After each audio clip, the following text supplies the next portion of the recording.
চিতই পিঠা বানানোর জন্য যে আটার ব্যাটারটা থাকে সেটা যদি বানানো একবার শিখে যান তাহলে আপনারও চিতই পিঠা আমার মতো হবে প্রতিবার পারফেক্ট, অসংখ্য ছিদ্রযুক্ত। দেখে বুঝতে পারছেন নিশ্চয়ই। আজকের আমার ভিডিওতে শুধুমাত্র আমার ভিউয়ার্সদের জন্য হাতে গোনা মাত্র 2টা টিপস অ্যান্ড ট্রিক্স আমি শেয়ার করব। সেটা ফলো করলেই আপনাদেরও চিতই পিঠা একদমই পারফেক্ট হবে। আমি তো আজকে মাত্র 3 পদ বানিয়ে নিয়েছি, তবে এই রেসিপি শিখে গেলে আপনারা 10 পদও বানিয়ে নিতে পারবেন চিতই পিঠা, trust me. So without any further delay let's start our cooking. প্রথমেই লাগছে আমার চালের গুঁড়া। এই চালের গুঁড়াটা গ্রাম থেকে আমার আম্মু পাঠিয়েছে গত বছর। চালের আটা অনেক দিন ভালো রাখার জন্য আমি সবসময় ডিপ ফ্রিজে আটাটা রেখে দিই। তো ডিপ ফ্রিজ থেকে আটা বের করে আমি 2 কাপ এখানে কড়াইয়ে নিয়ে নিলাম। কড়াইয়ে নিয়ে আমি চুলাতে এটা জাল করে নিব প্রায় 2 থেকে 3 মিনিট, অর্থাৎ ভেজে নিব, কিছু সময় ভেজে নিব। তাহলে আটার যে ঠান্ডা ভাব সেটাও চলে যাবে আর আটাটাও গরম হয়ে যাবে। এখন আমি চুলার জালটা অফ করে দিয়েছি। এই পর্যায়ে মিলিয়ে দিচ্ছি কুসুম গরম পানি 2 কাপ পরিমাণ। এই পর্যায়ে কিন্তু আটাটা অনেক গরম, আমার হাত সহ্য করতে পারছি না এরকম। যাই হোক, এই অবস্থাতেও তাও আমি খুব ভালোভাবে আটাটা মেখে নিয়েছি প্রায় 3 থেকে 4 মিনিটের মতো। এবং এই মেখে নেওয়ার ওপরই আপনার পিঠাটা পারফেক্ট হওয়া ডিপেন্ড করে। আটাটা প্রথম পর্যায়ে খুব ভালোভাবে মথে নিতে হবে।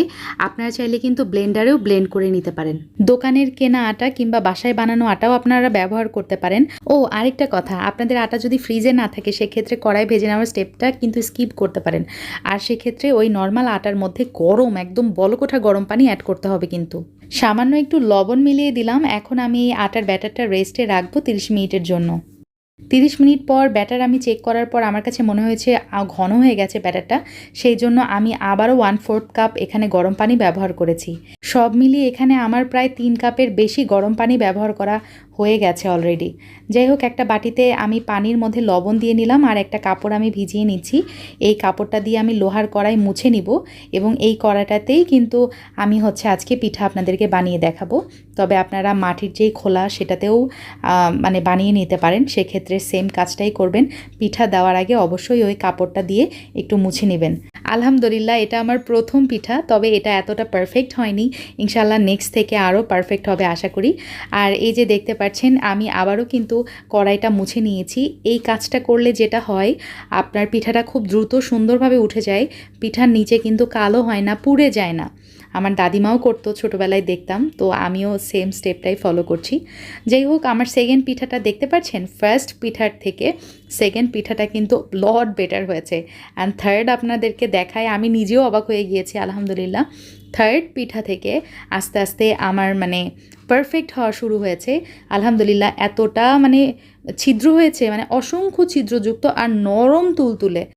আচ্ছা, এই পর্যায়ে আমার ভিউয়ার্সদের জন্য একটা টিপস, সেটা হচ্ছে প্রথম থেকে শেষ পর্যন্ত চুলার জালটা কিন্তু সেম রাখতে হবে, মিডিয়াম টু লো হিটে। এই হিটে থেকেই কিন্তু আপনাদের পিঠাটা ভেজে নিতে হবে। প্রথমে আগে হাই হিটে জাল করে কড়াইটা গরম করে ফেলবেন। তারপরে যেটা করতে হবে, ব্যাটারটা দেওয়ার পরে চুলার জালটা মিডিয়াম টু লোতে করে দিবেন এবং এই আঁচেই আপনার শুরু থেকে শেষ পর্যন্ত রাখতে হবে। আর একটা কথা মনে রাখবেন, সেটা হচ্ছে চিতই পিঠাতে চুলার জালটা কিন্তু মোস্ট ইম্পর্ট্যান্ট। এখন আপনাদেরকে ডিম দিয়ে বানিয়ে দেখাচ্ছি। একটা ডিম আমি ফেটে দিয়ে দিলাম, তারপরে লবণ, পেঁয়াজ দিয়ে দিলাম, তারপরে কাঁচামরিচ, ধনিয়া পাতা, এগুলো সব দিয়ে দিলাম। আপনারা চাইলে চাট মশলা যদি হাতের কাছে থাকে সেটাও দিতে পারেন, গোলমরিচ সেটাও দিতে পারেন, আপনাদের ইচ্ছা। ঠিক আছে, আমি জাস্ট সিম্পল করে আপনাদেরকে বানিয়ে দেখাচ্ছি। এক একটা পিঠা ডান হতে আমার সময় লাগছে 2 থেকে 3 মিনিটের মতো, এভারেজে বললাম। তো আপনাদের জালের ওপরও কিন্তু অনেকটা এটা ডিপেন্ড করবে। এই ডিম চিতইটা আমার বরের আবার অনেক বেশি পছন্দ, সেই জন্য এটাও বানিয়ে নিলাম। চিতই পিঠা বানাইতে গেলে আমি বেশিরভাগ সময় যেটা করি, প্রথম দিকে ধরেন এই যে সাদা চিতই বানাই ফেললাম, আর যখন একটু ব্যাটার বাটিতে রয়ে যায় তার মধ্যে ধনিয়া পাতা কুচি, তারপরে কাঁচা মরিচের কুচি, সামান্য একটু হলুদ, তারপরে পেঁয়াজ দিয়ে খুব সুন্দর করে বিট করে নিয়ে তারপরে এটা কড়াই দিয়ে দিই। তো আমার একই সাথে 2 রকমের চিতই পিঠাও কিন্তু রেডি হয়ে যায়। সকাল কিংবা বিকালে নাস্তার টেবিলে এভাবে সার্ভ করলে দেখা যায় যার যেটা পছন্দ সে সেটা খেয়ে ফেললো। আমার 3 পদের চিতই পিঠা কিন্তু একদমই রেডি। আমার চ্যানেলে যারা একদমই নতুন রাঁধুনি আছেন, জীবনের প্রথমবার এই পিঠাটা বানিয়ে নিতে যাচ্ছেন, তাদের জন্য একটা টিপস, সেটা হচ্ছে বানানোর সময় যদি দেখেন আমার মতো আপনার পিঠাটা ফুলকো হচ্ছে না, তারপরে অসংখ্য ছিদ্রযুক্ত হচ্ছে না, সেক্ষেত্রে আপনি 1 চা চামচ এখানে বেকিং পাউডার ব্যবহার করতে পারেন। তবে আমি বেকিং পাউডার ব্যবহার করিনি। আর পারফেক্টভাবে যদি আটার ব্যাটারটা এভাবে মথে নিয়ে করা হয় একটু সময় নিয়ে, তাহলে এমনিতেই পিঠা সুন্দরভাবে ফুলে যায়, বেকিং পাউডার ব্যবহার করতে হয় না। সো ইনাফ ফর টুডে, ইনশাল্লাহ আবার দেখা হবে। আল্লাহ হাফেজ, আসসালামু আলাইকুম।